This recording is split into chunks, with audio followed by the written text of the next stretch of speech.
If you're a lineman in charge of keeping the lights on, Grainger understands that you go to great lengths and sometimes heights to ensure the power is always flowing, which is why you can count on Grainger for professional-grade products and next-day delivery, so you have everything you need to get the job done. Call 1-800-GRAINGER, click Grainger.com, or just stop by. Grainger, for the ones who get it done.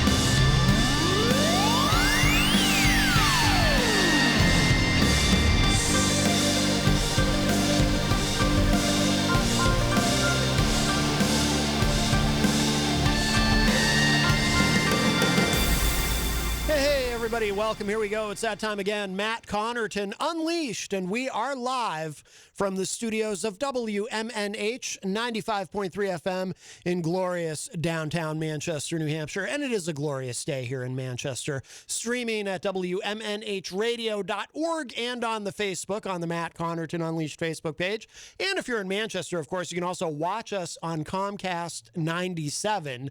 But you can get us anywhere in the world. Go to my website, mattconnerton.com, for all of your live streaming options, social media links, contact info, show archives, etc., etc. Today is, of course, Friday, September 10th, 2021. One day, of course, before the 20-year anniversary of September 11. That's why I opened with that. I didn't realize it was, I didn't know that version of the song existed until I found it in the computer, that live acoustic version of The Rising by Springsteen from the album of the same name that came out not long after September 11th happened, all the way back in 2001. But we'll talk about that a little bit today. We do have a guest who's going to be coming to talk about some other things, but we'll get into that as well, of course. And she has a story to tell. G-Girl is going to be joining us today. She's been here before a couple times, 2-3 times. She's going to be coming in. She's the host of the Icy Show online. She's also an actor, promoter. She does a lot of different things. She's got an event coming up this weekend on Sunday, the 12th, that she wants to promote. But I was talking to her earlier on Messenger, and I said, it is, of course, the eve of the 20-year anniversary of September 11th. So, I want to talk about that too, if you're up for it. And, we can maybe do that thing. I'll ask you, do you remember where you were on that day when that happened and all of that? And apparently she does have a story to tell in regard to that. So she's down for that, very much so. So we look forward to seeing her. She's coming up from Massachusetts, and she's probably stuck in Friday traffic. On Fridays, if you're here in New Hampshire, you know how it goes. All these people come up I-93 and up Route 3 from Massachusetts, and I don't know what they do when they're up here. But she's coming to be on the show, so she'll get here when she gets here. But I'm just kidding, of course. You're all welcome to join us up here. I know let's be honest, New Hampshire's economy depends on tourists coming up during this wonderful time of year. It is still summer, I mean, I know the unofficial end of summer is Labor Day, but we still have, the 21st, 22nd, something like that. So we've still got a little bit of summer left, and I'm going to hang on to it with both hands because summer is my favorite time of year. But let's see. So we have plenty to do. Also, too, I do want to remind you before we go any further about our wonderful sponsor, the Hop Knot in the Brady Sullivan, right across the street at 1000 Elm Street. They have delicious gourmet pretzels. They have craft beer. And it is Friday, which means tonight, our friend Mike Sudderth transforms into Grant Lampton and is performing live at the Hop Knot from 7 to 9 p.m. as he does a residency there every Friday night. So the Hop Knot in the Brady Sullivan at 1000 Elm Street. Great food, great service, and a wonderful family that owns and operates it. So please stop in, say hello, have a pretzel, have a beer, have a pretzel and a beer. Have a pretzel and a couple beers. Have a couple pretzels and a couple beers. Ooh, boy, you're going to have a full stomach if you do that. But do it, because you'll be glad you did. Unless you eat too many pretzels and then you'll be like, oh, but they were so good, I couldn't help myself. That's happened to me. So, and it may happen to you as well. But if you would like to join us today, 603-250-6007 is the number, 603-250-6007. You can also text us at 617-917-4476. Tweet me at Matt Connarton, or email me, matt@mattconnerton.com. And, of course, you can interact and opine in the Facebook live chat. But the best thing to do is give us a call at 603-250-6007. And, by the way, speaking of September 11, if you missed it, if you get a chance, I do recommend checking out the morning show this morning. Of course, the morning show with Peter White, weekdays from 7 to 9 a.m. with a replay from 2 to 4 p.m. See, I knew there was a p.m. that was supposed to go somewhere right here on WMNH, but Peter did a really nice job this morning. I went back and checked it out. He said something that really kind of resonated with me and probably resonated with, I know we share some of the same listenership. So those of you who heard it, this probably resonated with you as well. And like I said, if you didn't get to hear it, I would go back and give it a listen. It was kind of toward the end of the show, but, you know, he was talking about, thinking about the people who perished that day. You know, we tend to think of these events, these historical events, you know, you might think of them, you might think of what you went through that day and the emotions, or maybe you even lost someone in that. Or you might think about it more in the abstract. You might be too young to remember it. You might not have even been born yet. It was 20 years ago, after all. Wow, it's hard to believe. It sounds like such a cliche. It's hard to believe it's been 20 years, but it really is, because I remember it so vividly, as I'm sure so many of you do. You know, there's a lot of different ways that we think about these events, but Peter kind of reminded us all, you know, the most important thing really to think about is the people that we lost on that day. You know, those are human beings with friends and families, people who loved them and cared about them.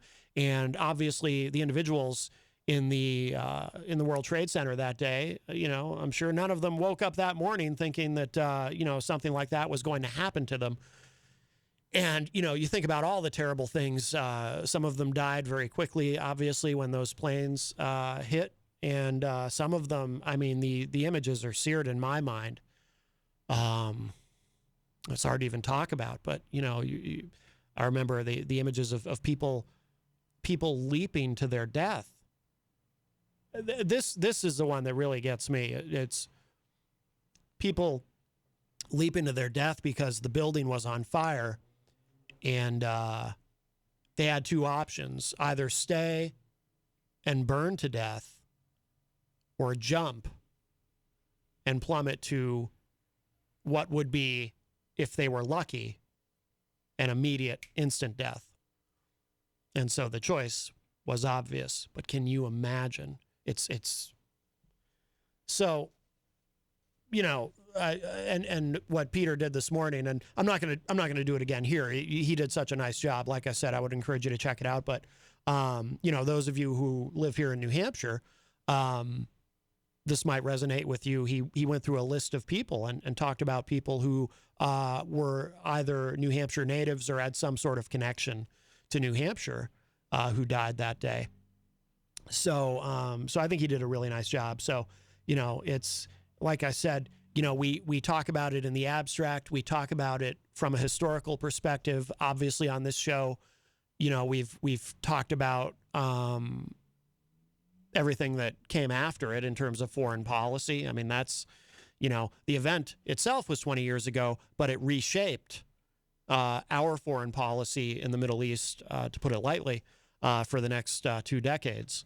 And, you know, we just went through the withdrawal. I guess we're still going through it in the sense that they're still getting Americans out and some of these Afghans out who worked with us. But, you know, we've been going through this terrible withdrawal from Afghanistan. But obviously our entrance into Afghanistan and our occupation there was, whether you agreed with it or not. And I think most Americans, certainly in hindsight, and for a very long time now in hindsight, disagreed with it.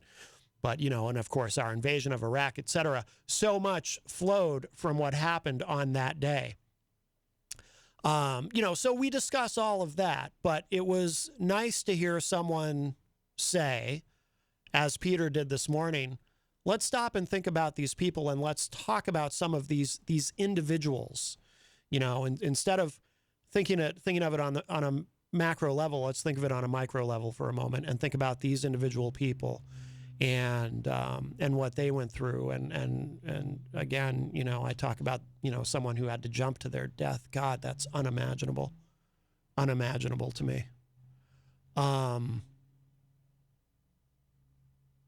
That's hard, but yeah, so I think he did a great job, and like I said, we'll talk about when G-Girl arrives, we're going to talk about what she's been up to and some positive things that she's got going on, but we'll talk about, we'll hear her story on 9/11. A lot of great comments in the Facebook live chat. I do want to, maybe we'll do that now. Let me give the number again quickly, 603-250-6007, 603-250-6007. But let's see, Rocky Huber is in the chat room. Hello, Rocky, says, good afternoon, everyone. Dirk Don says, Bad Billy had me as a guest for Outlaw Radio last night. The episode will be out soon. Oh, I bet I know what you guys talked about, Dirk. Yeah, I was on Bad Billy's show recently and as well, and had a great time. We have a mutual acquaintance, and I think you know who that is. Jenny is in the chat room and says, Shalom, peeps. Hello.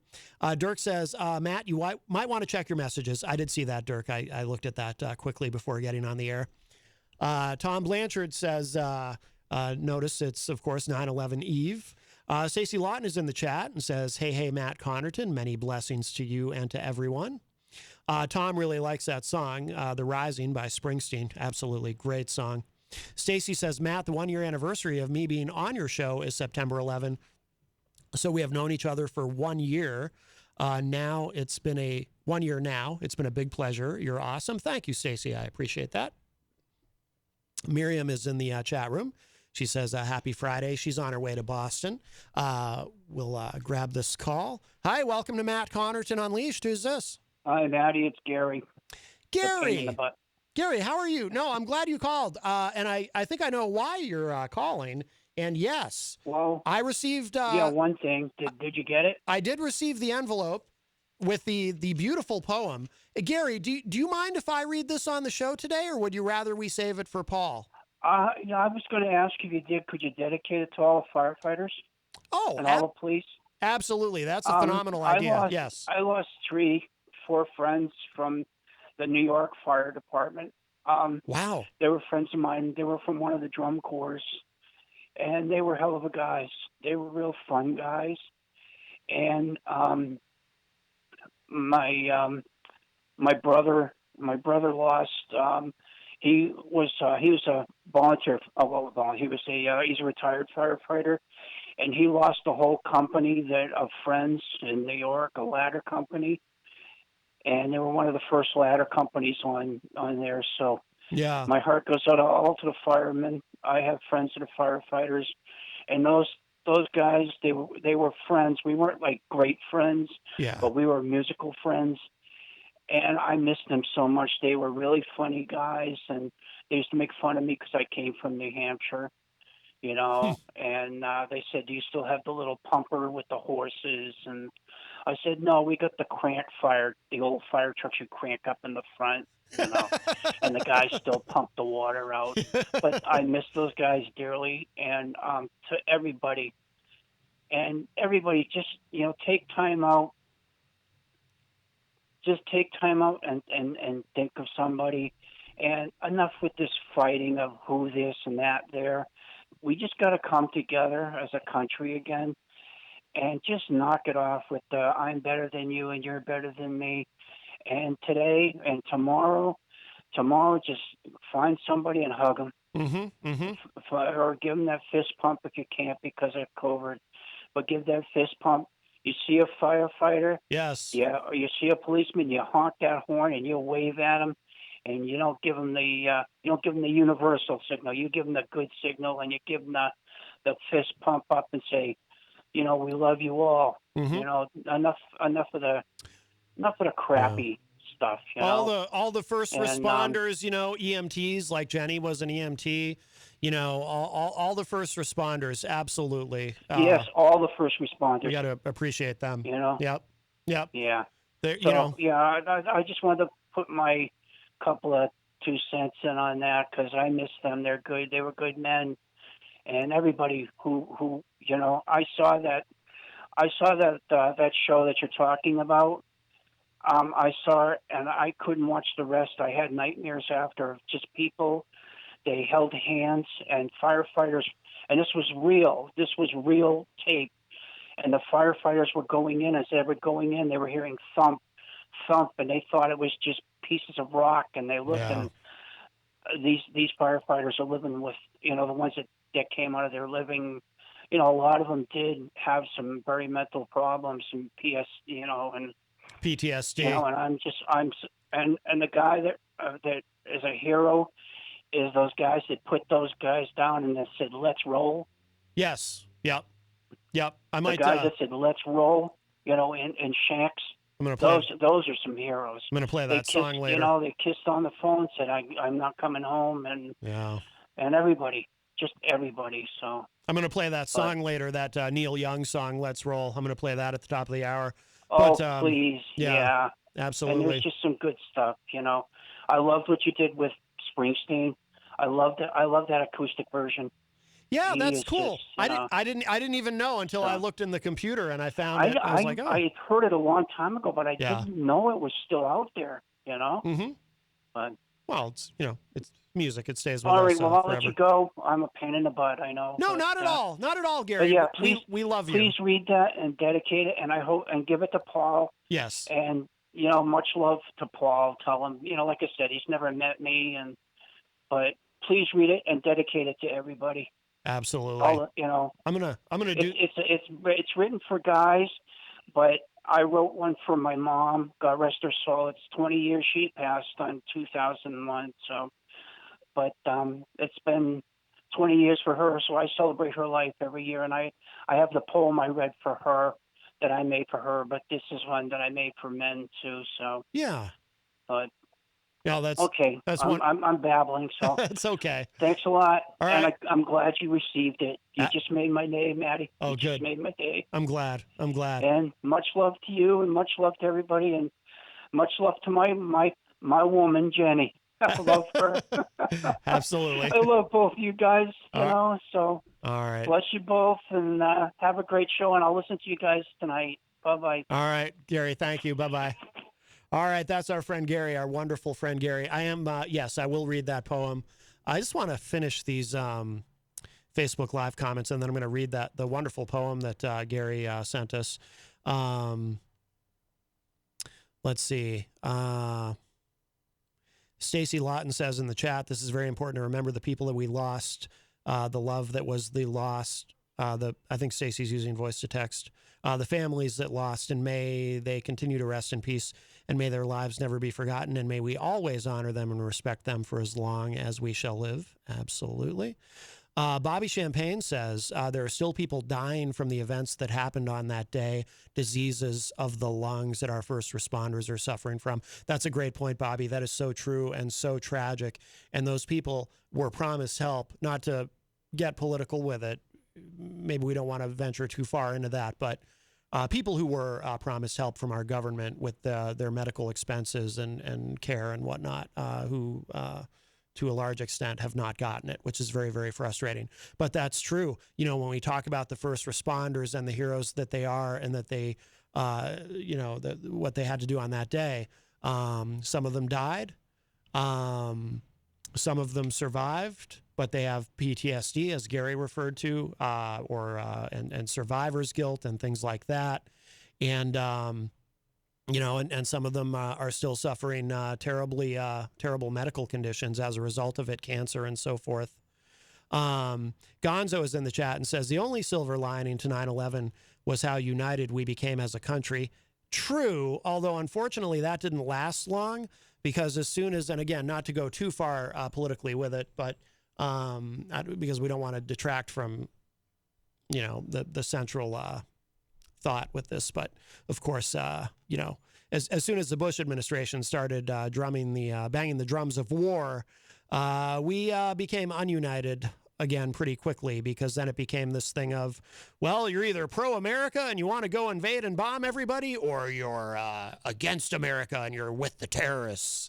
It very much became that, as politics so often does. I see G Girl is here. Hello. If you want to sit at the news desk, that would be perfect. And while she comes in and gets settled, I want to read this wonderful poem that Gary sent. So this is the poem that Gary had written this for our friend Paulie C, of course, from Retro Spectrum Radio, Paulie C, and we'll be on later tonight at 7:30 with that. But, Paul recently lost his dad. And so Gary wrote this for Paul and sent it in so I could give it to Paul. And I don't know if Paul's going to want to read it tonight or not. That's completely up to him, whatever he's comfortable with. But I want to, Gary did give me permission to read this now. And also, too, Gary wanted to dedicate this to all the first responders. As Gary mentioned, he knew several New York City Fire Department firefighters who perished on that day. So this is the beautiful poem that Gary wrote. Wipe your tears of sadness from your face. Be happy for him today. He has gone to a better place. No pain, no suffering anymore. He walks with your loved ones who have gone before. When you smell the first flowers of the spring, or the whisper in a summer breeze as it passes by, you know his spirit is by your side. Be happy for the time you had together. They will live in your heart forever and ever. So very nice. So that's a beautiful poem that Gary wrote for Paul. And of course, as Gary said, we dedicate that to all the first responders today. Let's see. I'm going to introduce our guest. Hi, G Girl. Hi, how are you? Welcome. You look so. Why are I you? didn't plug Is that chair just like really, really low? I don't know. You look like you look very short. Is there a? I'm short anyways. I'm only 5. I know, but for some reason you look shorter than usual in that chair. Is Maybe it? It's okay. I mean, it's radio. It doesn't really. Oh, there we go. Yeah. Now you don't like your. Now you don't look like you're peering over the top of the guest of the desk, rather, for those of us watching on the Facebook. So how have you been? Good. I've been doing a lot of stuff. I just got off tour. I was on tour since June. Pull that mic up a little bit. Yeah, there you go. Yeah, that's good. Yeah. All right. On tour doing what? So I represent Boston 617, and I started my tour in Detroit, and it was to do the most interviews from Boston 617, and I was trying to make a star across the country, not across the country, across the states, and I did it. So I went to Texas, I went to Detroit, I went to Ohio, New York, Boston, you name it, I did it. So, and I started June, and I stopped September 5th, and next year I plan on doing different countries for the tour. Oh, really? Yes, that's what my goal. My goal was to be connected 50 states, and now I'm way beyond the states. Now I'm on the other side of the country. So yeah, next year my tour is going to, if everything goes well, with everything going on right now, my plan is to be on tour country to country next year.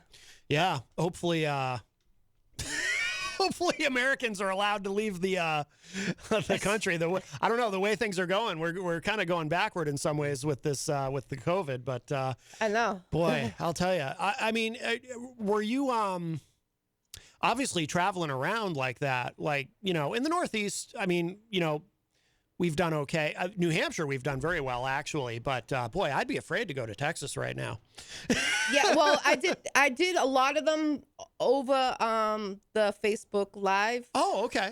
Through the Icy Show, my page, Jackie Brown with 2 C's, IE Brown.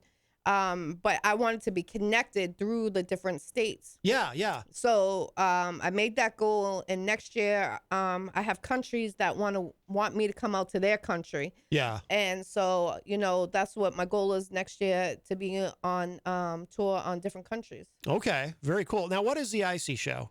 The Icy Show is for anyone to come on my show that is doing something positive, productive, and maybe someone that I've worked with might be a connection that what you've been looking for. Yeah. For instance, I have people that have businesses. I interview them, for a commercial or for promotion of their business. Also, managers, record labels, actors, actresses, you name it. I've interviewed a lot of homeless people. I've done a lot of different interviews on here. Tell me about this. So, homeless people. Yes, I actually, there's someone in Haverhill, Massachusetts, and they call him like the doctor of the woods. And he actually asked me to interview him. And he was talking about the overdoses in the woods, where under the bridge, things where people are living. And he said it's getting younger and younger. So they call him the Godfather.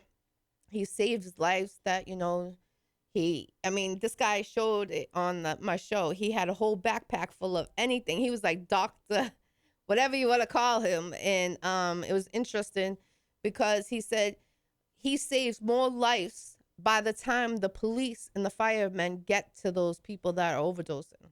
Really? Yeah. Like how though? He has Narcan on him. He goes and purchases it. And he used to have a house. He was very wealthy. He lost his job and he lost his wife. He decided to help the people that need it. And he noticed how young they were. And he said they're getting younger and younger. He's been in the woods for years now. I think 8 years or something like that. Wait, I want to make sure I understand this correctly because this is fascinating. Yeah. So he was what? Is he still wealthy, but he just chooses to live in the woods? No. He's not working. He's okay. He's not working. He's he goes to different programs to help kids get off the streets or help them, direct them where they can go. Yeah. But he likes it. He'd rather live in the woods than deal with, bills on every day and getting stressed out. He lost his job, so he lost his wife. He lost his whole life in front of him, he said. And when that happened, it was because of everything going on. So he decided to stay homeless. Wow. Yeah, I was actually shocked when he was saying that, and I was like, "So let me get this. You really rather be homeless?" He said, "I help so many people," and he has a lot of respect on the streets. Yeah. Of the homeless and unfortunate people. So he's one of them in a sense. He's among them, but he's able to help them. He doesn't use. He's not a user. He's not a user. No. But he goes and he's able to just, is it because how is he able to just buy the Narcan? I don't know. I didn't ask that. Yeah, he probably didn't. Yeah. Understood. I mean, he had knives on him. He had like a sewing kit. He had everything with him. No kidding. And I was shocked to see it in front of my eyes, to be honest, because I never thought he was gonna pull. Because I said, "What's in your bag?" You know what I'm saying? Yeah. He has a big backpack he carries, and I've seen him multiple times when I worked at my friend's store, Your Boy Nice's custom clothing store in Haverhill. Okay. I seen him go by, and he'd be like, "Hey, how you doing?" And he goes, "You remember me?" I was like, "Of course I remember you," And he'd be like, "I saved another life," or he'll talk. He'll be like, "They're getting younger and younger." He said he is someone that's 12 years old. 12 years old in the streets. That's sad to have someone that young and that the family doesn't really care, and it's a real messed up situation. And, yeah. I go to the Salvation Army Thanksgiving weekend. I do it every year, and I help. They do a Thanksgiving dinner. I think it's the Wednesday before Thanksgiving, if I'm not mistaken. Yeah. And they do a big Thanksgiving dinner, and I serve the unfortunate, and I see the younger. I mean, as young as my son at 11, 12. I mean, they're really young, but I never judge anybody on nothing. Yeah. But I feel bad. It breaks my heart seeing how young these kids are being homeless out. Yeah.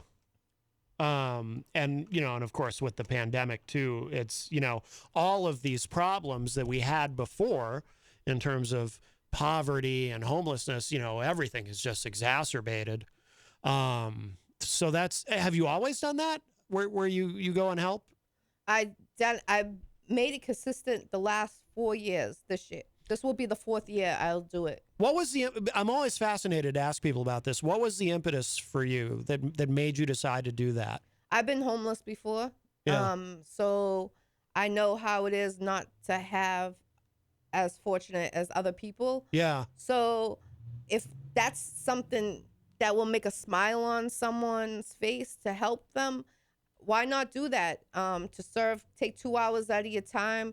They're always looking for help. Every Salvation Army that does do it, check them out to your local city because they need the help, like I said, to serve them. But also, just to have, when you walk by with that piece of pie or that, plate of food, when they look at you and they say, thank you so much, you have no idea. And,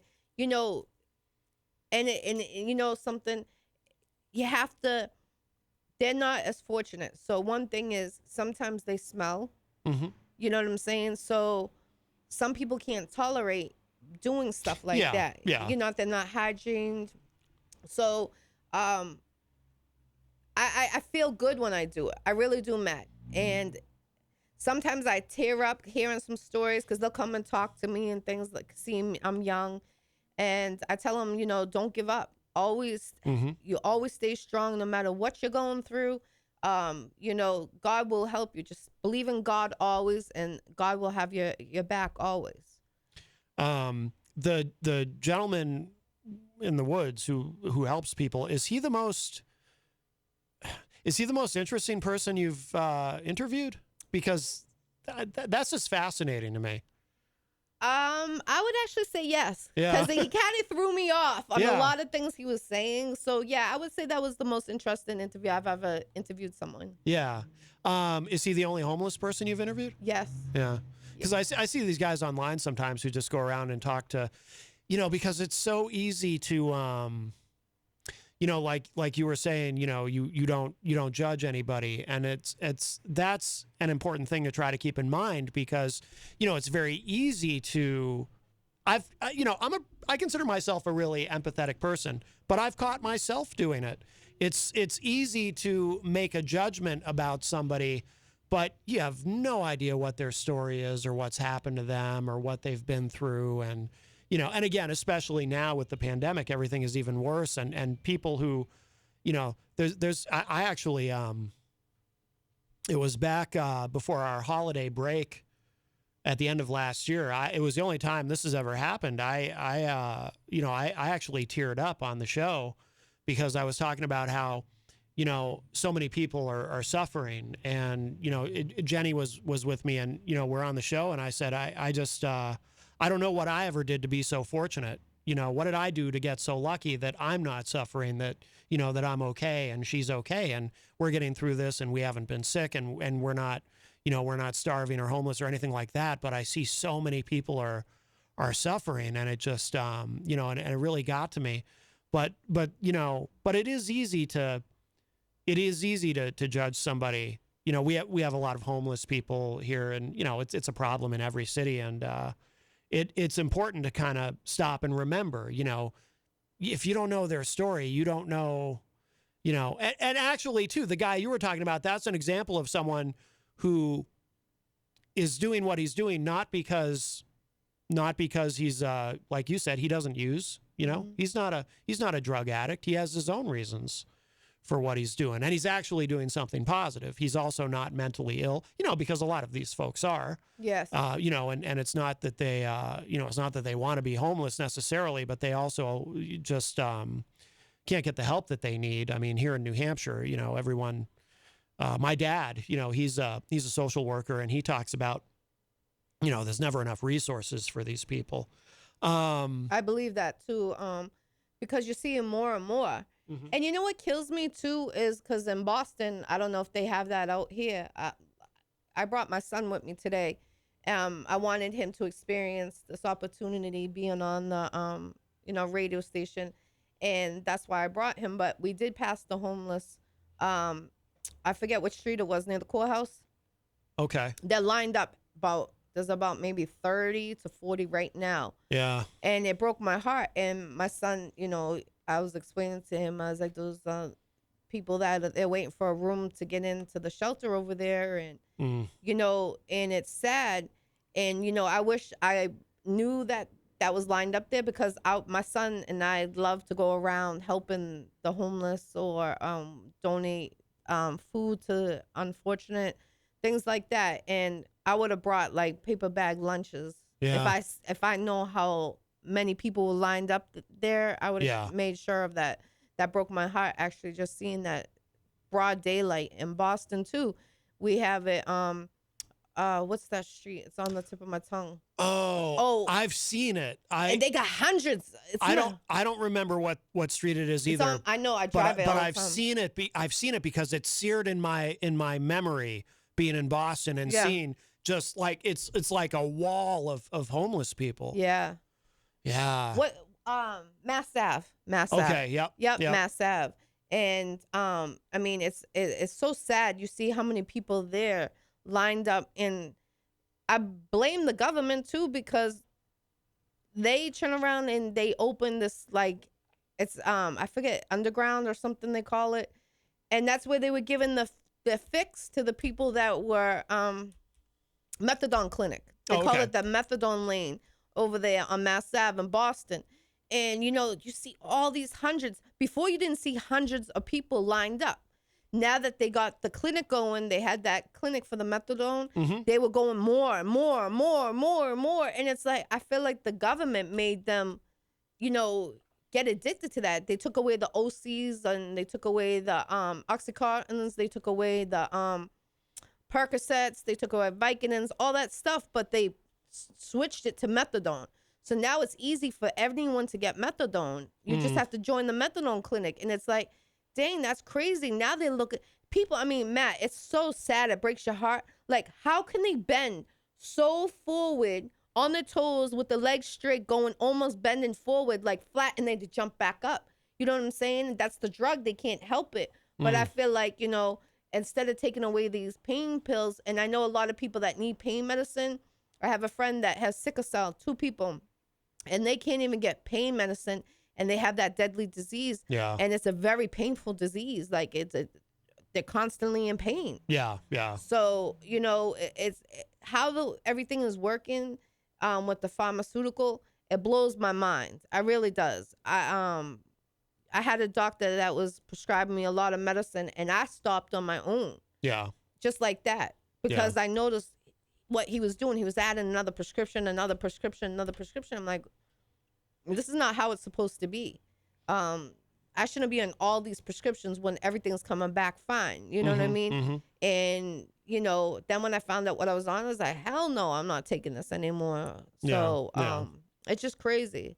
Yeah. Sometimes the government, though, they get in the way, and they actually make the problem worse because, Jenny and I talk about this a lot on the show because we've, she's known people who have actually, people who, like you were saying, you were talking about your friend with sickle cell, you said? Yeah, sickle cell. It's a very painful disease. Yeah. There's people who need pain medications who now have been for years now getting cut off because the government comes in and says, so everyone talks about this quote unquote opioid epidemic, which is really a ketamine, not an epidemic crisis, which is really a more of a ketamine crisis. But so then the government says, well, we need to fix this somehow. What's going to look good in a campaign ad? Oh, we'll start putting limits on what doctors can prescribe.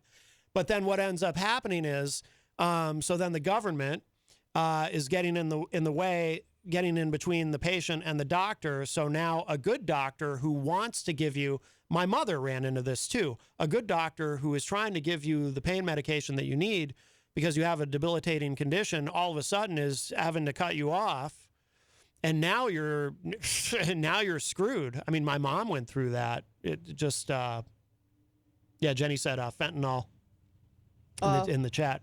Fentanyl, that's what I meant, not ketamine. Fentanyl. Hey, Jenny, I miss you. I get it all mixed up in my head. But yeah, so it's a complicated thing. I mean, as far as people at the methadone clinic, I'd rather have them. Don't they usually use that to get people off of heroin? Yeah, or the opiate. I mean, I'd rather have them on methadone than heroin. I don't know. I know, to be honest, Matt, I've known people that was on heroin, and I seen them go to the clinic afterwards, and they can't even comprehend life. They can't even socialize.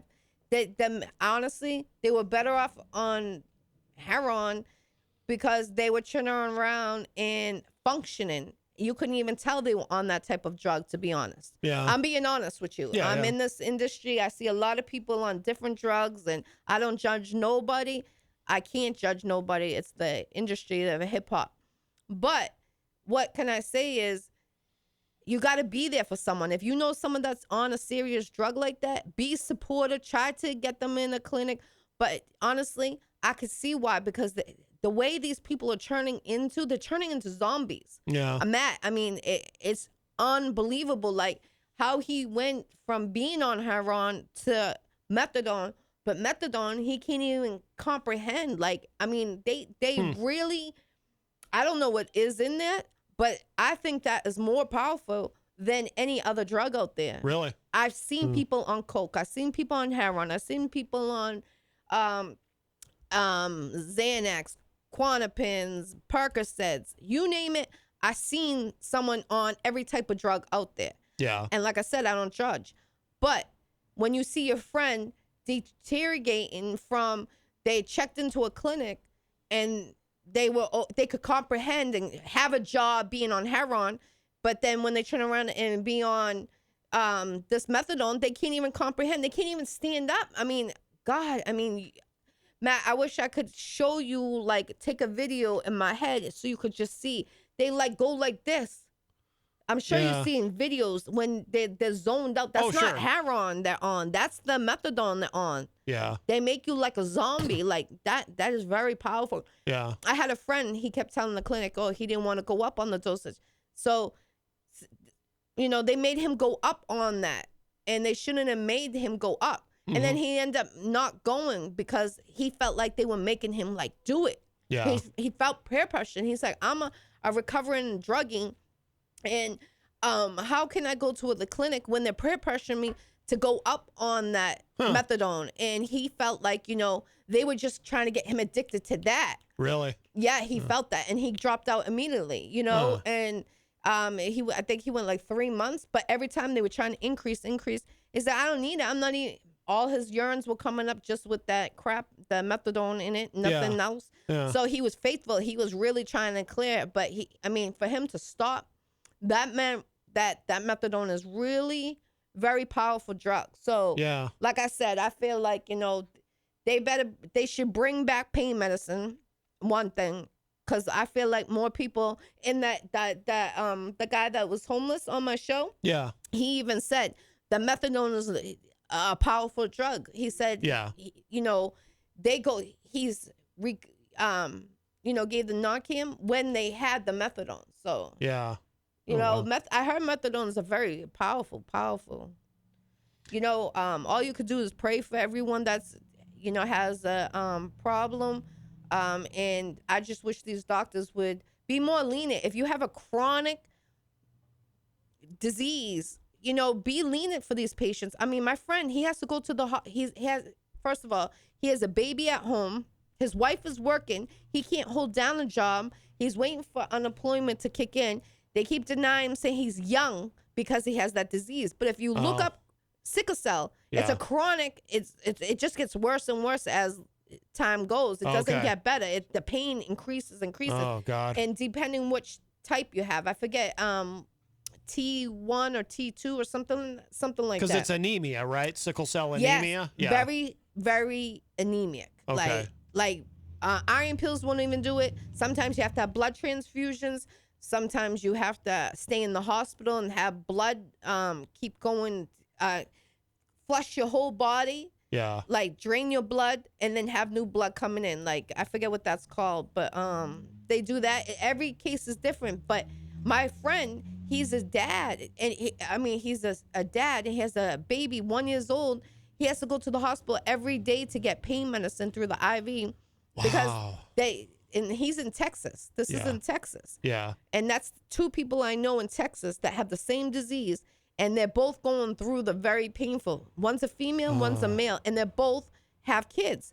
And her daughter, she carried the disease. The female one, she carried the disease, and it's crazy how painful. Like around that time of the month, these females are more painful because you're losing so much blood. Yeah. And you're already anemic. They need to find resources for these diseases. I understand what's going on with one disease, but I mean, what about HIV? What about cancer? You forgot about all those other diseases. Yeah. And it kills me because people are still dying from these diseases. Yeah. And we just need to really, work together. I just hope that, the government will be more lenient on such diseases. Cancer is very painful. We all know that. If you have sickle cell, do the research. I mean, it is a very painful disease. Yeah. And, that's all we'll talk about that. But I want to talk about September 11th because I heard you when I was coming in about September 11th. Yeah. So do you remember, well, first let me ask, like my parents' generation and so forth, it was always, do you remember where you were when JFK was shot? Yeah. But for people my age and and around that, it's always, you remember, I wasn't born yet when JFK was shot, obviously, but now it's, do you remember where you were when September 11th, when you heard the news of what was going on? Do you remember? Yeah. Oh yeah. I can remember that day clearly. September 11th. My oldest son, I was dropping off to the babysitter on the actual day of 9/11. Yeah. And it was terrible. I remember I was trying to call the babysitter. I couldn't get in touch with the babysitter because remember the phones were locked. Mm-hmm. So your phone, you hear beep, beep, beep. I'm like, what the heck is going on? I started panicking. I was a bank manager at the time and I couldn't even call my work. Like it was crazy. So I dropped my son off and I see it all over the news. Yeah. And my babysitter's brother was a mailman in New York, and he was actually walking when that happened. He was walking on the sidewalk around there, whatever it was. No kidding. Yeah, he had ashes that came on him. When the first plane hit? I don't know which plane, but Okay. I know one of those planes when it was in New York. So probably the first one, I would assume. I really don't know. But Yeah. I remember he had to go get tested because of all the chemicals in the air. Yeah. A lot of people, I feel bad. A lot of the firemen that did survive got lung cancer and Oh, yeah. toxic stuff in them. And they sacrificed their life for us. Mm-hmm. And, they're going to suffer for their rest of their life for something they were trying to help us, Right, right. And, I felt bad because they made it. They survived it. A lot of firemen didn't survive it because Right. when it collapsed. And a lot of them who did survive at the time have died, from cancer and from inhaling all that. And think about it. 20 years, you don't think is long. And a lot of the firemen are young, Mm-hmm. I talk to, at my job, I see firemen all the time. I salute to them. I have cousins that are firemen, family that are police officers and firemen and EMTs. And it's like, I salute to them. I told my cousin I'm going to bring, in Cambridge, Mass, I'm going to drop off a whole bunch of food. I'm going to cook for them, for the firemen, and drop it off. Because back in the day, they used to have, for the firemen, they used to cook for them.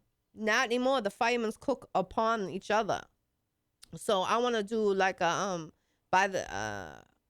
this weekend I got the red carpet, but soon I'm going to do it. I'm going to go to Cambridge because that's where I was born. and I'm gonna drop off to my cousins and they have the biggest they're at the biggest fire station in Cambridge. Yeah. And drop off platters because they say no one reaches out to them, no one drops nothing off no more. My auntie Lulu, she passed away 2 years ago at Christmas, and she used to bring, that's her son's, she used to do Italian food every Wednesday and feed them heavily. Like they used to love it. Yeah. And that's why when she passed, every firefighter and police officer from all around Massachusetts, even out of state, came to her funeral because they respected. Oh wow. They talked about it. The restaurant was sold out when she passed away. It was crazy. Yeah. And it's out of respect. Yeah. And we got to show more respect to the people, you know, the officers too, you know, and I think if we show more respect to the officers, they're gonna, you know, a lot of things have happened. You can see I was in a music video recently in New York about police brutality. Really? Yeah. Shout out to DTF Radio in New York, Brooklyn, New York. Virgo G and Jason. It was Virgo G's DTF Radio. Yeah. That's funny. You know who they are? No, I just know. Well, I know what DTF means usually, so I just think that's a funny name. Yes, they're good people. I co-host with her sometimes on Wednesdays. But you know, they do a lot of a good. I love being a part of them. They're doing a lot of good, positive things. And yeah. So what was the video? It was about police brutality. I made the signs for everyone, like George Floyd, Trayvon Martin. There's a lot of them. Yeah. I made the big posters. You could check it out on YouTube. Oh. Virgo G. Look up Virgo G and you'll see the music video. I'll share it on my Cool. page so you guys can see it. It already has 15K. It's been out only 3 months. Oh. We filmed it in Brooklyn, New York, and it was about all the police brutalities and you know, Trayvon Martin, how he passed away, the innocence basically. And you know, the police, they need to start, you know, interacting with the people in the streets so they can turn around and unite, because there's too much going on. I mean, it's crazy, Matt, what's going on around the world. And and I, you know, I've been in a situation when, you know, the police are racist. You know, there's like 50 white cops, and they came because there's a situation at my house, but it wasn't at my house. They skipped the house that was white because we're black and white. Yeah. And they didn't want to hear anything, you know, just because of the race situation. It was a bad situation. And I feel like, you know, we just have to unite more around the world on everywhere, you know, and we could do it. I really know we can do it. I'm around different peoples, different leaders, different police, you know, everything. Yeah. And I was supposed to be city council September this month, but I didn't go for it because I would have to get rid of my icy show. But I want to do that. I'm gonna get into it. Oh, so you're planning in the future to Oh yeah. Oh wow. Oh, definitely, Good 100%. Yeah. All I need is 150 votes. I got that. Yeah. I just went around just to the city just to see if I could do it. I got it like that in 72 hours. I got over like 172 signatures. What is that like? Is that signatures you need to get on the ballot? Yes. Okay. Yep. But when I found out I couldn't do my icy show, then I was like, Well, what do you mean? Why would you have to give up the icy show? Because it's a conflict. Yeah. Yeah, because you're that's what they told me. It's a conflict of interest because you're dealing with people in the streets, people in the industry. When you're a city council, you're working with the law a lot, you per se. Yeah. So they don't like that conflict. Okay. You know what I mean? You get judged. That's how I felt. I got judged on it. How they said, oh, you can't be doing your icy show if you want to do that. And I feel like I have a lot of power having my icy show and being a city council. That's about uniting and working with people around the world is to make, you know, things get better. And we can, if one town's getting better, why not pass that way to another town or a city or state how we got that better, you know? Well, maybe you could do it. I mean, why? Like, who is it that told you would have to give it up? And what authority do they have to tell you that if you're going to run for city council, you can't do the show still? I mean, who told you that? Someone at the city hall. Yeah, I just wonder that. Like, is that some sort of weird rule somewhere? Or I mean, I don't know. I just wonder if someone was trying to discourage you. I don't know. I really don't. With an ulterior motive, because that just seems odd to me. That I don't know. I'm trying. I really don't know. It could have been hate, really. But I have a lot of connection in that town, in that city, I would say. Yeah. I'm actually on the TV out there. So. Oh, I think you had mentioned that the last time you were here, you had said something. I was going to school. I passed. I got my card. Actually, I got it. So now I'm media. I can go to if there's a concert, I could show them my media card, and then I could be interviewing the artists behind the backstage and stuff like that. Yeah, yeah. So I passed. So, but is there a TV show that you're involved in that you do that the for? IC show. It's gonna be on Comcast. Oh, it is. Yeah, okay. yeah. It's on 99. So the Comcast. So it was supposed to start Labor Day weekend, but I was still on tour, so it got pushed back. Okay. But I'm gonna start doing the IC show on Comcast. It's gonna be on Channel 99.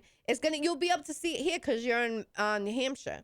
Okay. Because it's gonna be in Mass. It's gonna be in Haverhill, New Hampshire, Andover, Methuen, Lawrence, Georgetown, Groveland, and what's next to Haverhill? Bradford. Okay. So, yes. So, yeah, I just got to have the first guest. Maybe you could be my guest. Oh, I would love it. Absolutely, We'll definitely work on that. Okay. After this, we'll talk. Because I wanted to have a big artist or someone big like yourself, a host, and I would love to have you come. We'll talk about a date and figure it out. I known you for a long time. Yeah. You known him when he was when I was pregnant with him. Right. I remember. Because Norm's the one that turned around and said. That's true. Yeah. Some of our listeners are very familiar with Norm. That's right. No, I need a reading, Norm. Where are you? I need a reading. Just a little quick backstory on that, and then we got to take a break in a minute. But yeah, so we did an event at when it was Millie's, right here in Manchester. Now it's a Stark Brew, and you were part of the event, and Norm was there. Yeah, and my ex. And your ex. Yeah, he was performing. Yes, right. And Norm was there doing readings, and Norm told you that you were pregnant. Well, he called DZ he called him on the stage. Oh, right. And then they called me on the stage, and I was in the front, and I'm like, me? And he's like, yeah, come to the front and come to the stage. I'm like, no, I'm not part of the show. He's like, nah, come up here. And he's like, I'm going to read you in front of everyone. I'm like, what? I didn't think he was going to be on point. Yeah. And he's like, well, do you want to know the good news or the bad news? And I'm like, the good news, of course. And he's like, oh, you're pregnant. And I'm like, I'm pregnant? And I'm like, the heck out of here. Because I was just complaining to him. I was like, I want to get out of here. The smells were bothering me. I was feeling so nauseous. Out of nowhere, I kicked out of nowhere. That first day, when he told me that, everything kicked in. Smells were bothering me. He had cologne. I was like, oh, that smells nasty. Get away from me. Yeah. But Norm turned around and said, you're pregnant. And I was like, nah, I'm not pregnant. And he's like, nah, you're definitely pregnant. And he was saying this on stage at Millie's in front of everyone. I was so embarrassed, and I was feeling nauseous. And then I was excited, too, because I'm like, maybe I am pregnant. Yeah. And then he said I was going to have twins. And my son was a twin. I had a daughter. She passed away. Oh. So, wow. Yeah. She would have been 11. Oh, that's right. I remember you talking about that the last time you were here. And I was like, oh, my God, I didn't realize. Yeah, wow. We didn't talk about it. We didn't talk about it until he could understand he was a twin. Yeah. Because there's a lot of different complications and things like that. Oh, yeah. So, so when he was understanding, he actually came to me and told me he was a twin. Right. I remember you saying that. Yeah, which is amazing. Yeah. So that was kind of like... Yeah, it's interesting. And I know there's been, I mean, I haven't looked at any of it in a long time, but I know there's been a lot of research about, the connections the twins have and, and that can linger even if one passes away. The one who's still around senses. It's very interesting stuff. Yes, yes. It kind of gets into a metaphysical realm. It's really interesting. Well, let's so we are at the top of the hour. Let's take a break. I'm going to play that another 9/11 song. It did come up earlier before you got here. I think Neil Young's song "Let's Roll," and then we'll come back. G Girl is here with us, and yes, sir. We will Boston in the house. There you go. There you go. And we will continue our discussion, but we're gonna. Play a song and then show some love to our sponsors, and then we will be right back. More to come. Don't go away.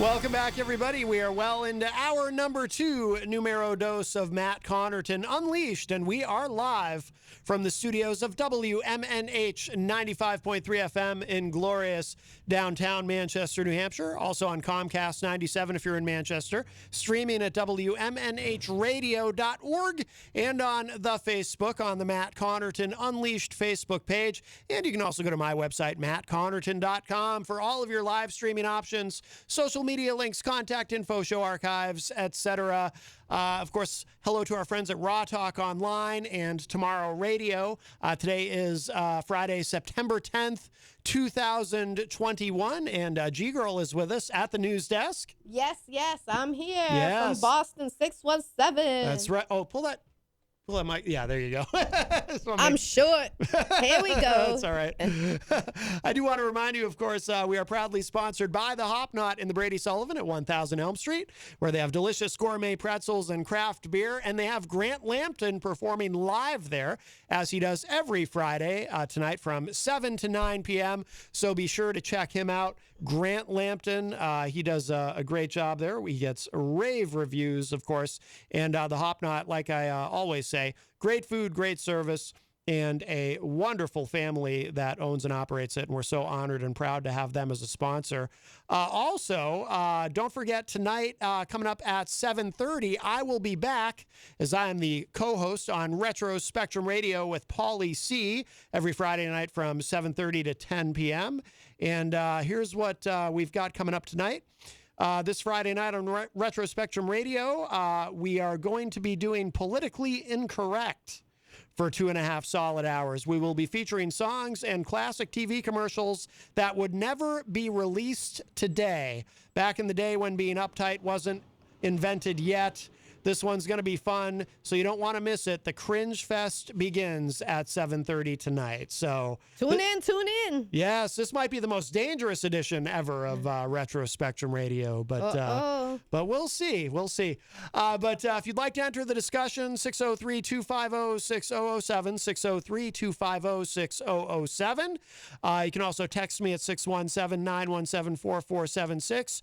Tweet me at Matt Connarton or send an email to matt@mattconnerton.com.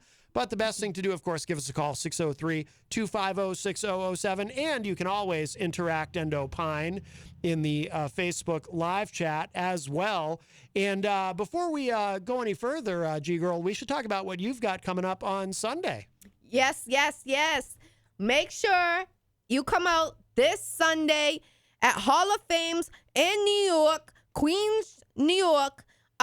I will be co-hosting with DJ Juicecape from 97 FM. He is hosting. I'm co-hosting. He's the DJ spinning the ones and the twos. It's a red carpet. DJ Virgo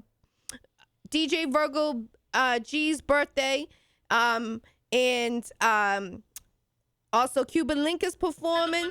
Nemrod from Federal District Records, he's performing. And I mean, there's 30 performances happening. It's gonna be off the chain. Don't miss it. It's gonna be scouts. There's gonna be scouts in the crowd. There's gonna be food by Gemini Stacks and G Girls Cooking. So make sure you get those tickets there from $25 to $225 at Hall of Fame this Sunday. It's going down. Starts at 4 o'clock, I believe, 4 or 5. I should know that, but I'll be there early because I got to set up. So make sure you come out this Sunday, definitely. Have you done a lot of events in New York? Recently, yes. Very cool. Good. After I left the other radio station, and then when I started to go to New York, that's what I was doing. So is that Hot 97 you were talking about? Is you said 97 FM? DJ Drewski is from 97 FM. Oh, that's cool. Yes, okay, because that's the biggest hip hop station in the country. Yeah, so he's the DJ great. and he's hosting. I'm co-hosting, so it's gonna be off the chain. Very good. Come out. By the way, at these events, do you ever encounter, when you're in New York, do you ever encounter a gentleman named Crazy Joe? You ever run into him? Sounds familiar. Yeah, he's like a big supporter of hip hop. He used to be more of a rock guy, but for some reason recently he's really gotten into hip hop. But he's an older guy. He's like 74 years old. But I got to link with him. Link with me. Yeah, absolutely. Maybe we'll hear from him later. But so very cool. So that's what do you like to do most? Because you're involved in different things. You've got the Icy Show. You do these live events. You're also an actor. Yeah. And a promoter. And I mean, is there one thing that, you know? Acting. I love it. No kidding. Yes, I'm actually, if you want me to be an actress in your movie or your web series or a co-host, inbox me. Jackie Brown, 2 C's, IE Brown. Check me out on Instagram.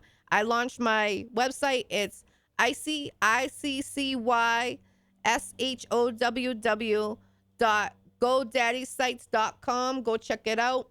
I just launched it recently, so it's still being upgraded. So, bear with me, please. But I still have the Icy Show gear, the T-shirts, the jogging suits outfits, hoodies, stickers, cups. And I got the 2-in-1 grinder. It's a mason jar with the grinder on top of the mason jar. Trying to work, Matt. Trying to be everywhere. Yeah. So that's what I'm trying to do. Have you done? Weren't you shooting a film not long ago? Yes. Because I didn't even know this about you until I think a couple of years ago that you were an actor. Yes, I actually filmed for Don Hazel, the gangster movie. It's out on YouTube. Go check it out. I act as Red. I represent the Taino Kings in the movie. Also, Get Fly with 2 Y's at the end of a web series. That web series is still being, we're still in production, but that will be out early next year. We were saying this end of this year, but Corona's starting to pick up, so we have to slow it down. So, the director's taking it cautious, that's all. But that will definitely be out. What else is there?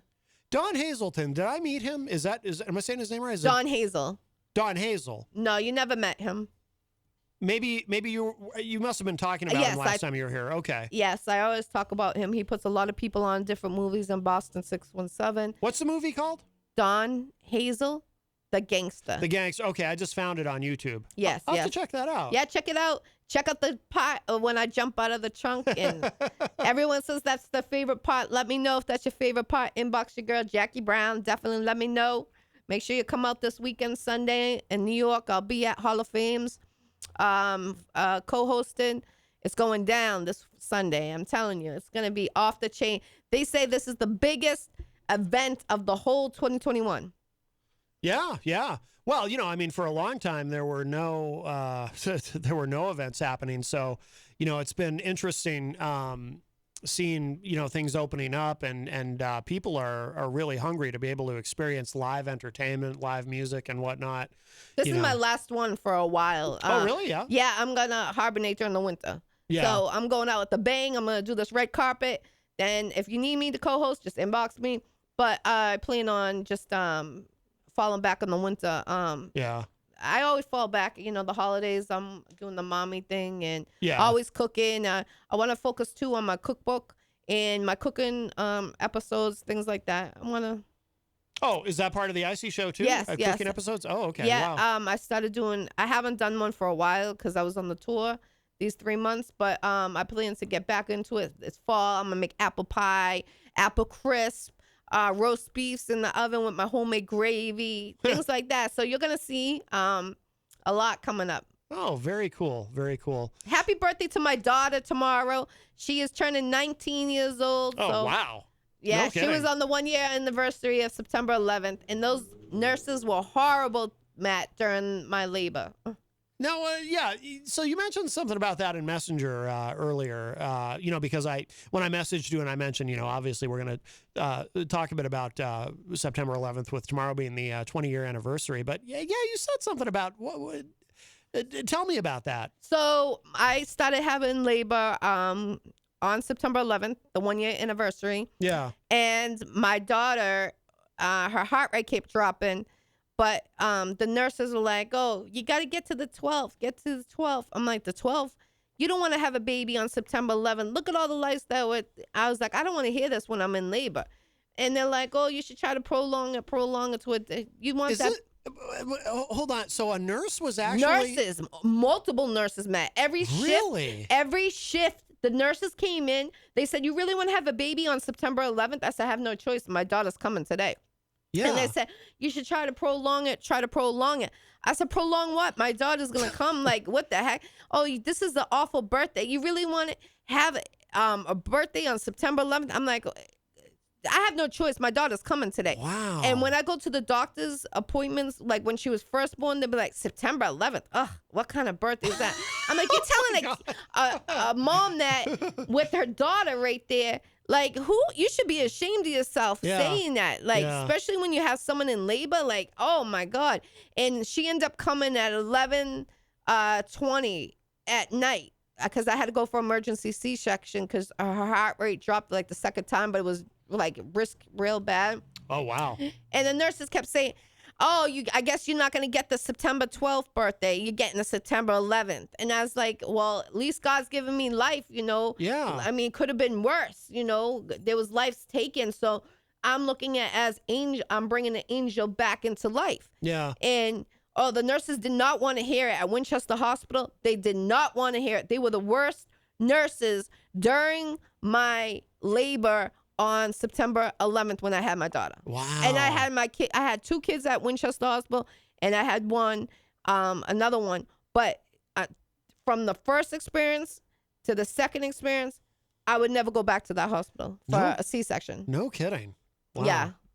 Wow, that's incredible. Jeez. Mm-hmm. Especially, when you think about all the people who were born on September 11th. I mean, that's just, it is what it is, Wow, that's wild. That's wild. Definitely. Well, if you are just joining us, of course, we did talk a lot about it in the first hour, but if you missed it and if you didn't hear the morning show, I want to remind people. I would suggest going back and checking it out.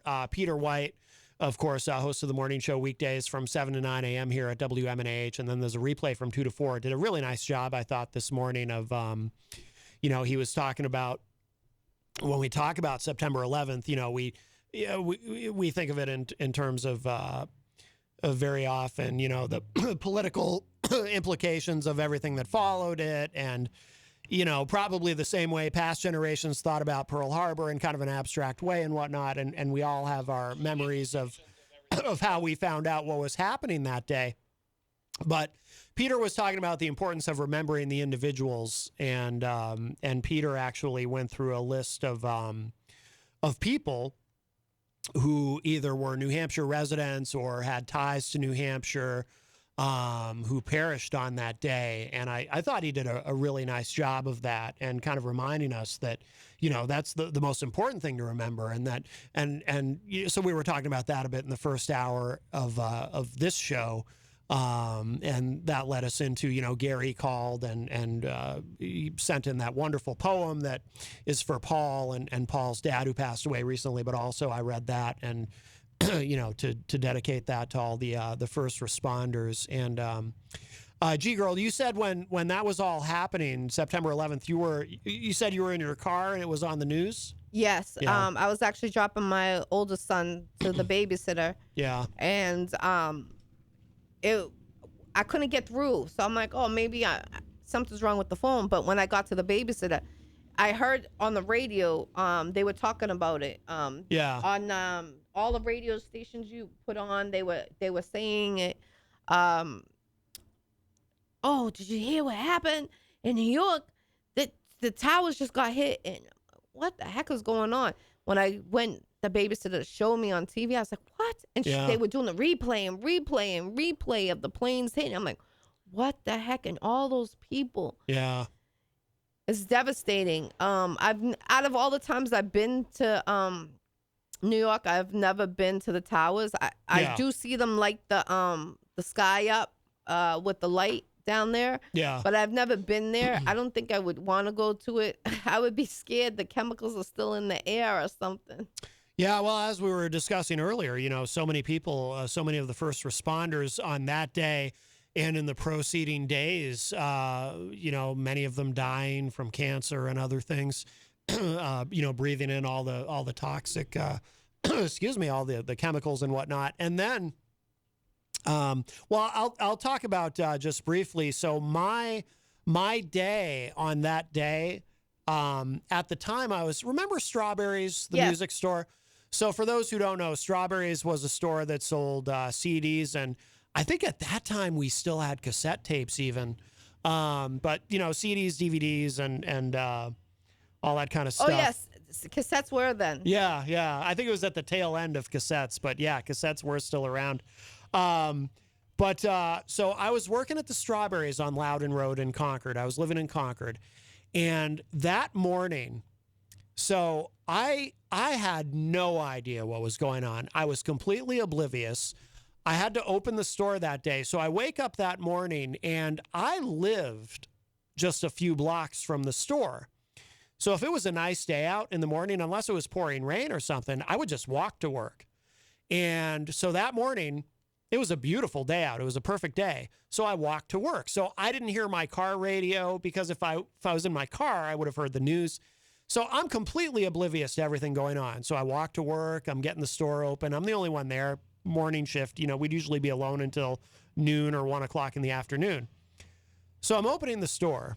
We opened at 10. So I have no idea what's happening while I'm doing all this. It's just a normal morning for me. And then I open. Nobody was coming in. It was a quiet morning. And then I get a call on the store's phone from my mother's husband, Terry.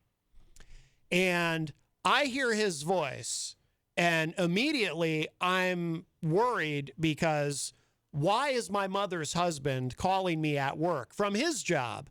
So my first thought is something's happened to my mother.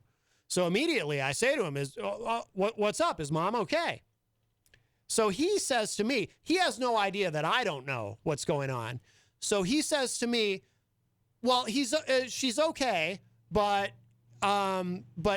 could you just call her? I think she would feel better hearing from you right now, because she's been watching the news and she thinks the world is ending.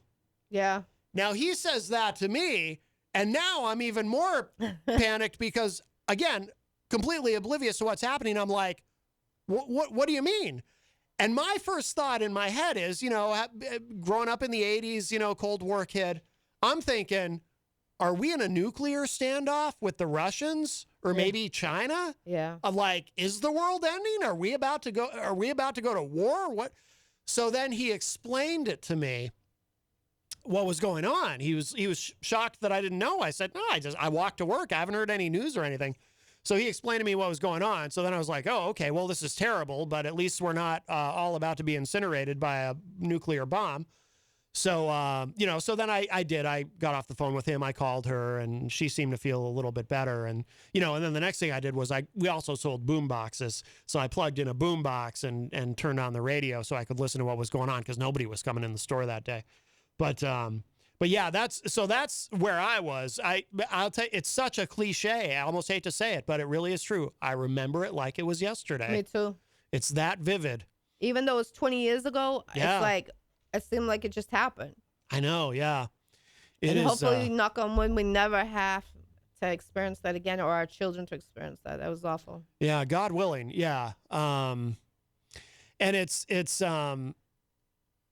interesting too how, over time, because it was 20 years ago, I think, it becomes almost perfunctory every year. People are like, September 11th rolls around and there's commemorations and reflection and whatnot. But as does happen with time, I think every year there's been a little bit less of that, which I think is normal. And I think that's human nature. And obviously there's, people who weren't even alive yet who have, weren't there to experience it. But I think now it's really visceral again because, it is 20 years and 20 is a big number. That's a, double number. We like round numbers. Yeah. But also, because, with the withdrawal from Afghanistan, this is all really front and center in everyone's minds. And, and then there's all the other questions about, are we safer now than we were then? Some say yes, some say no, et cetera. But it really is. Now, did you, we heard, I don't think you were here yet. Yeah, you had just gotten here. But Gary, our friend Gary, was on the phone with us earlier talking about how he knew a few firefighters. He knew them personally who had perished on that day in New York. Did you lose anyone, or are you connected to anyone who? No. Well, I know people that when I worked where I worked, a lady lost her husband. He was working there. I heard of people losing siblings, like brothers, sisters, things like that. So that's it. Thank God. But just hearing their stories, and what kills me is too, do you think they got all the bodies and the bones out? I would assume so, but I don't know. That makes you wonder, Yeah. because it was such a bad rumble, that you wonder if they actually really got everyone. Think about it.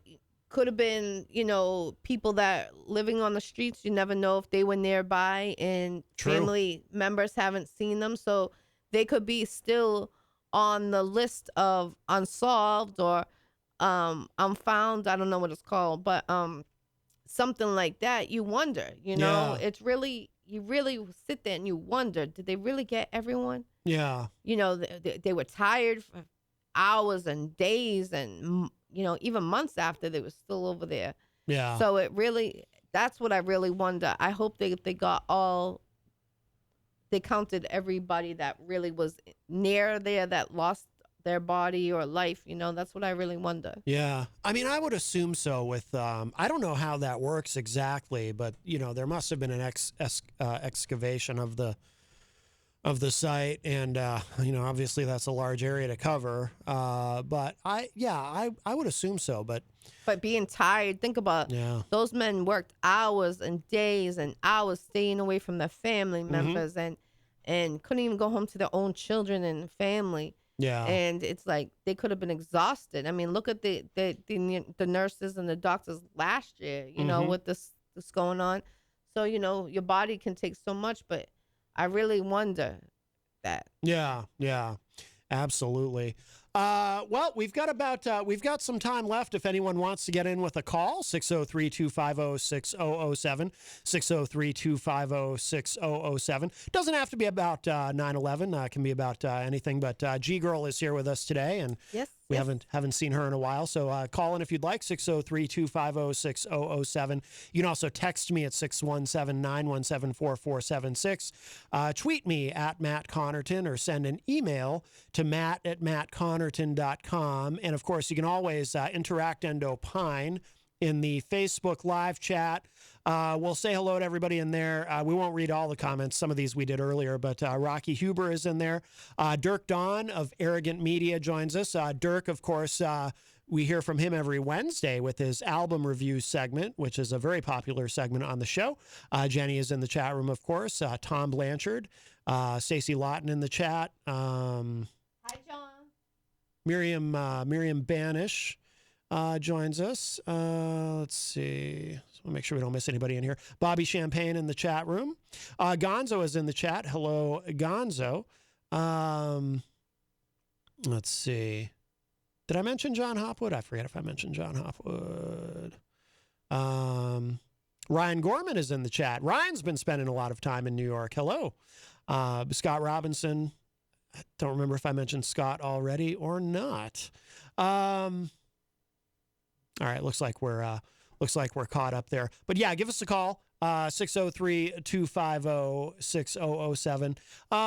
Now, how long have you been doing the Icy Show? It seems like it's been quite a few years now. Yes, it's 3 years. We just had a 3-year anniversary in June. Okay. And at that point, I had over 300 interviews. Now, wow. Yeah, now I'm well over 400 interviews since June. Oh, that's quite a bit. Yeah. I went hard on the tour. What is it that made you want to start that? Well, my old business partner, I did a tour last year, and we broke record for Boston, the most interviews in 24 hours. Really? Yeah. We did 9 different states in 24 hours. Now that's your old business partner? Yeah. So what was this person a co-host on your show? No. He did his own thing and I did my own thing. Oh, okay. But now this year I did the tour by myself. Oh. So it was the Icy Show going all by myself. Oh, wow. Okay. Yeah, it was awesome actually. Yeah. Especially I haven't been down to like Ohio, Detroit, so I drove all that and it took me 12 hours and then I was out there for a few days and then I came back, but I hit different states when I came back. Yeah. So is there a type of interview that you like doing more than others? You know, you've talked to some really interesting people, but you do a lot of interviews with people in the industry, right? In hip hop? Yes, definitely. Is that your favorite thing to talk about, is music? I would say the kids of the future. I rather talk about, improving life for the children and our grandchildren. That's definitely, I rather talk about that in ways how we can make a change. Yeah. Anything with the children or, helping out, those are the interviews I like to zone into. No kidding. Are they long form? Are you doing like a Joe Rogan thing where it's a couple hours, or are they short? Or sometimes it's from a half hour. I've had 2 hours. No kidding. And it didn't even feel like 2 hours. When it was like 2 hours, I'm like, what? Yeah. It went by so fast. Yeah. But it was interesting. I can't remember the topic, but I've had that happen a couple of times. Actually, Mr. Showbiz from Ohio, his interview was 2 hours. His first interview. So yeah. Mr. Showbiz? Yes, Mr. Showbiz in Ohio. He's a big artist. He actually made some flyers for the Icy Show. Okay. So the Snow Leopard one he made. Oh, he's plugging in. Is that okay? Yeah, that's fine. I was like, what's going on over there? No, that's fine. So, yeah. Now, when you interview people, talking about the future, like, do you interview politicians or? Sometimes, yes. Yeah. Actually, shout out to Mello Brown. He's city council in Springfield, Massachusetts. He's up for councilman this year, so make sure you vote for him. He's a good gentleman that is doing a lot for his community, and I've interviewed him. Yeah. What are you most concerned about as far as issues? Issues, first, how the medicine, that's another thing. Yeah. What we talked about. Yeah. 2, the way that the police and how they act towards people. Mm-hmm. I've had different situations with them, and I feel like they just care because they have a gun on them, and I don't think that's right. Let me ask you this, and I want to somebody made a provocative comment in the chat room that we might, I don't mean that in a bad way, that maybe we'll include in this discussion, but this is a big subject to get into, so we won't get too deep into it because we don't have that much time left. But let me ask you if you agree with this. When we talk about the police and police brutality and all of it, I feel that there's kind of a hypersimplification that goes on where we live in a culture that tends to see things in a very binary way. You know, everything is left or right. It's all ones and zeros, you know, red or blue, whatever. And so I feel like there's this split on that issue where you're supposed to be basically either anti-police or pro-police. In other words, you're supposed to either believe that the police are bad and everything they do is bad and they're just out there killing everybody and all this negative stuff. Or you're supposed to be pro-police, where you don't ever question anything the police do and just, you know, you don't want any oversight because you just believe that everything they do is correct. And I believe that, as with many issues, I believe that is too much of a simplified way of looking at it. I believe, and I want to get your perspective on this, that in reality, I mean, I believe we need police. We need law enforcement, of course. But I believe that, look, there's good cops who, you know, try to do the right thing. Great cops, you know, out there, heroes, you know, like first responders we were talking about earlier. And there's also bad cops. There's cops who are corrupt. There are cops like... They're hired. They're hired. Like Derek Chauvin, for example, who, you know, killed George Floyd on the other extreme. But then there's also a million shades of blue in between. And I believe you can do both. You can say, well, we support the police because we need the police. And a lot of these people, you know, they're doing a very dangerous job and we need them and we need to respect them and support them. But we also need to make sure that the bad ones are being rooted out. Yeah. And that there's reform and that there's oversight and we need to examine systemic racism in terms of policing and all of that. But it's like it's this binary thing where, you know, if you start talking about systemic racism, somebody says, "Oh, so you're against the police." Or if you say, "Well, no, I support the police. They have a dangerous job." "Oh, okay. So you think it's okay that they go around killing?" You know what I mean? It's it's like, and it's so hard to have discussions about it because people expect you to be all the way on one side or the other with it. Well, I'll be honest with you, Matt. To be honest with you, I used to be for the police all the time. I'm not against the police. I have family members that are officers. Yeah. And how I look at it is this. You know, if my youngest can come to me and say they're racist, that broke my heart when he was 8 years old. For an 8-year-old to come to me and notice that the police are racism because he dealt with it, then that is a problem. Yeah. Because if it's my child that notices that, imagine how many other children out there that are noticing it. And that's the next generation is coming up. Our grandchildren, our children, they're the next generation.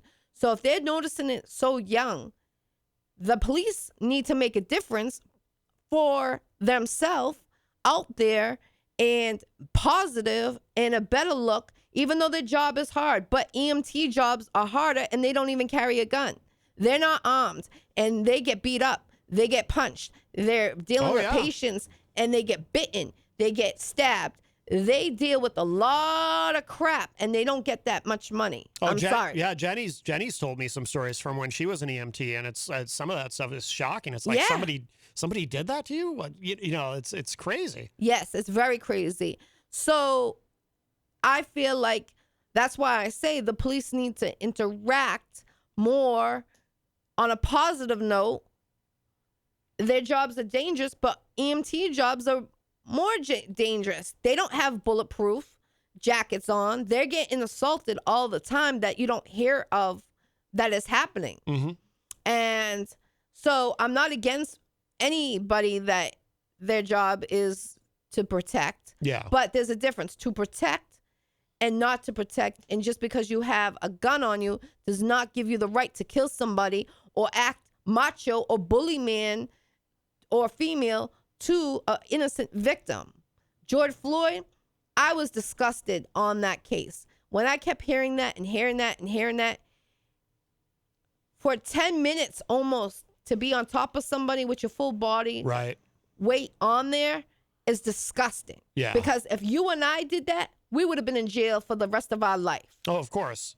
Well, it sounds like Derek Chauvin is going to be as well. But there shouldn't be a trial like how it went. I mean, some people don't get an innocent trial out there, and they're already gone for life. And that's my next thing. I would love, love, love, love to interview inmates. That's on my bucket list. Yeah. So if anybody has connections with a jail, and let the Icy Show go inside the jail to interview inmates that are serving life or never coming home or have a chance but not have a chance, please, I want to give those people an interview from my heart because they deserve it. I don't have a record, so I can clear in the jails. Yeah. No problem at all. Because I know a lot of people that got arrested trying to protect, they're never coming home. Mm-hmm. And I've had people that reached out to me after they got out of jail. They thanked me because I always I'll be like, shout out to the jails, free the jails. But it's not free the jails. There's a lot of innocent people, Matt, that get locked up and they're serving serious time, and they'll never be able to get that back. I mean, like, I think in the springtime, someone got, they were serving 17 years. They actually served 17 years, and they found out that they were innocent. And they just got released, and they got the person that was supposedly did it. Yeah. But 17 years of a grown man, you would never, ever be able to give that life back to that person or a female. Especially, now he's older. He probably can't have kids. He's still going to be young in the mind. A lot of stuff. And he was innocent. Innocent, and there's a lot of people that are innocent that are behind these jails. And it's like, I wish I could go behind there and just interview them because I had 3 different people. One guy, as soon as he got the door shut behind him from the jail, he called me on FaceTime. He kept FaceTiming. I'm like, who's this calling me a year ago? Yeah. And he's like, oh, I'm just leaving the jail. Look, I prayed to God. If I ever got out, I would call you and say, thank you. You cost me a lot of money, but you kept my mind right because you always give respect to the inmates. And no one does that. He said I was the first people. Down south, they talk about the Icy Show because I give them a lot of respect and shout outs to them because the other day there was a fire in the jail. 44 people died because there was a malfunction and they got trapped in the cells. It was all over the news break yesterday or the day before. Check it out. Yeah, it was serious. And it's like, things like that.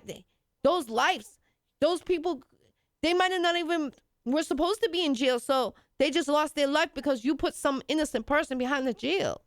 Yeah. I had my cousin. He was convicted of a very serious crime, but he was innocent and he got off. But the 3 years he had to serve and fight for his life was major. And, it kills me because I know he's not the only one out there. There's many people out there. And, all you can do is pray for them and tell them not to give up. Always be strong and be a solid soldier. And God will have you. It might not be today, might not be tomorrow, but God will have you. Please don't give up.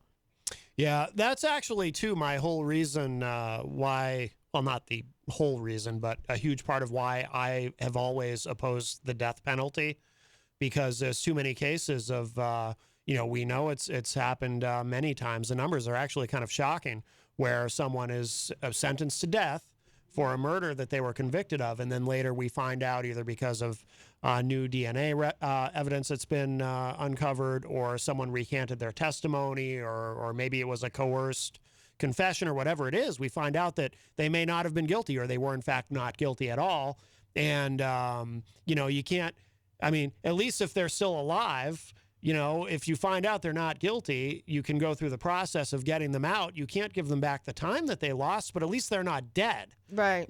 So that's, so I'm glad that you brought that up. And I'm also, the drug war also has a lot to do with why, we have the largest incarcerated population of any modern industrialized country, and it's because of the drug war.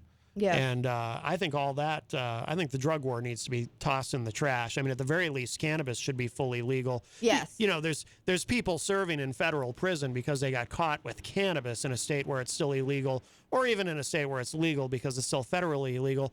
And people, there's people serving incredibly long sentences because, you know, maybe they had maybe some cannabis, maybe a cannabis plant was found on their property. Oh, why are they growing this? Were they going to sell it? Now you also get them for intention to distribute. Yeah.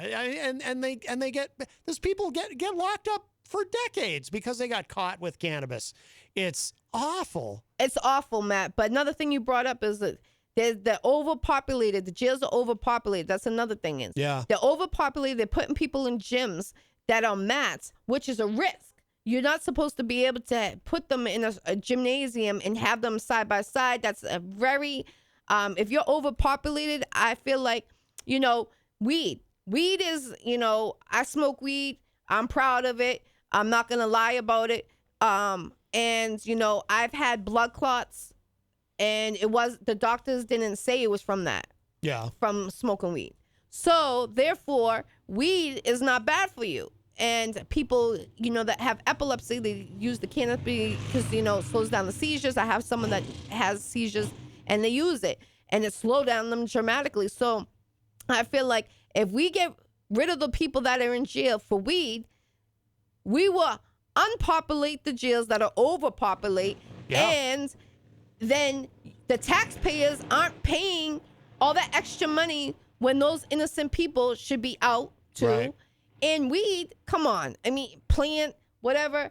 I mean, we have so many other things to worry about. All these other diseases that are popping out of nowhere that we never heard of. I think our focus should be more on that and let these people that, you know, might not have a chance to come home over weed, let them come home. Let them experience life. I mean, it's not me being criticized because I smoke weed. No, before I was even saying this, before I even smoked weed. So yeah.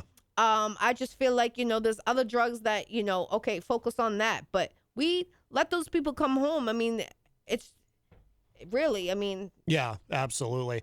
Hey, we're almost out of time, so I want to make sure before we have to go. This has been a wonderful discussion. Yes, we chopped it up on a little of everything. Absolutely. But I do want to make sure we have time for please plug your event this weekend and the Icy Show and anything else that you want to mention. Yes, definitely. So it's your girl G Girl from the Icy Show. You know who it is. Jackie Brown, Jaccie Brown. You can Google me. I am on Instagram, Snapchat, Facebook. If you want to be a guest on my my Icy Show, inbox your girl, Jackie Brown. And I am booked until January, but I do have some cancellations. So inbox me if you need me to be an actress. Inbox your girl, Jackie Brown. Come out this Sunday, everyone, in New York, at Hall of Fames. It's going down. Virgo G's birthday bash. She's performing. She's the Latin. She got the award of Latino award recently. She got a song with Cuban Link. Cuban Link will be performing. Wu-Tang Management, Nimrod from Federal District Records, he's performing, and many, many more. We have Casino flying in from Texas. We have Murr coming in from Boston, 617. It's just gonna be off the chain. You just gotta come out, G Girls. Food and Gemini Stacks catering is going to be catering the food, so you can taste my food. You see all my pictures, and you know, come out. It's Virgo G's birthday, and DJ Drewski is spinning the ones and twos. He's hosting. I'm co-hosting, so you know it's gonna be a party with the party and 420 happy inside with the drinks and the edibles. So we're ready. All right, very good, very good. Thank you, everyone. Stay blessed. God bless the world. Make peace on earth. Oh, and also check me out on my new Bible studies. That's going to be happening. I'm going to change in co-hosts every time on the Icy Show. So every week I'm going to be just a kid's Bible, read 20 minutes, only 20 minutes from a kid's Bible, talk about it for 10 minutes. Anyone could call in or whatever. But I'm going to be changing the co-host every week on that. So I plan to do it every single week because these kids need Bible studies. They need CCD. We need to bring it back. They took it all away. All right, very good. Thank you, Matt. I love you. 95.3 FM. Let's go. All right, we love you, G Girl. Thank you so much. And that's going to do it for us. Don't forget, come back tonight, 7:30. I'll be here with Paulie C for Retro Spectrum Radio with Paulie C from 7:30 to 10 p.m. tonight right here from WMNH. And if you missed any part of today's show, it will be up in just a little bit at WMNHradio.org and, of course, on my website, mattconnarton.com. That's going to do it for us for now. We'll leave you with one more September 11 song, as tomorrow is the 20-year anniversary of September 11. This is Bon Jovi. This is called Every Day. I'll talk to y'all a little bit later. Let's go, Bon Jovi. Bye.